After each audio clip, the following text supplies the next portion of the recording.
In der endlosen Weite der Arktis, wo der Himmel sich mit dem Eis zu einem einzigen weißen Atemzug vereint, lebte eine junge Eisbärenmutter mit ihrem einzigen Jungen. Es war spät im Frühling, doch dieses Jahr war anders. Die Sonne brannte heißer, die Luft war wärmer und das Eis begann zu schrumpfen. Tag für Tag brach das Packeis in immer kleinere Stücke. Die beiden Bären hielten sich aneinander fest, sprangen von Scholle zu Scholle, immer auf der Suche nach stabilem Untergrund. Doch eines Morgens erwachte das Junge und war allein.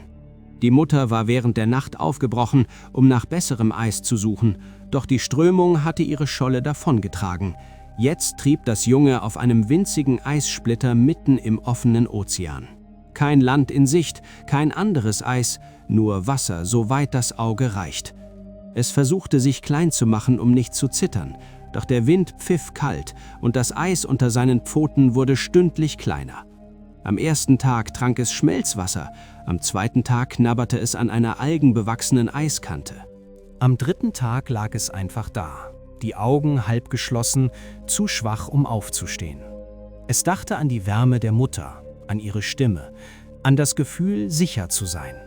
Doch tief in seinem Herzen wusste es, wenn sie es finden wollte, würde sie es finden. Und dann, am vierten Morgen, hörte es. Ein leises, aber klares Grollen in der Ferne. Nicht vom Wind, nicht vom Wasser, von ihr. Am Horizont eine dunkle Silhouette auf einer größeren Eisscholle. Die Mutter. Sie hatte tagelang geschwommen.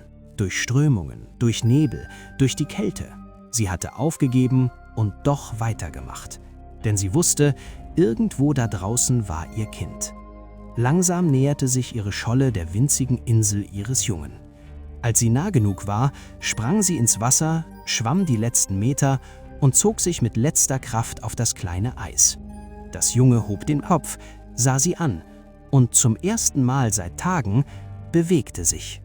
Die Mutter leckte sanft sein Gesicht, wärmte es mit ihrem Körper, drückte es an sich, als wollte sie nie wieder loslassen. Gemeinsam trieben sie eine Weile, bis die Mutter eine feste Eisscholle entdeckte, groß genug für sie beide. Mit vorsichtigen Bewegungen zog sie ihr Junges hinüber. Und dann, endlich setzten sie Pfote für Pfote auf stabiles Eis. Tage später erreichten sie das Festland. Dort, zwischen schneebedeckten Felsen und stummen Gletschern, fanden sie Ruhe und Sicherheit. Denn in der Wildnis gibt es keine stärkere Kraft als die Liebe einer Mutter und keine Entfernung, die sie von ihrem Kind trennen kann.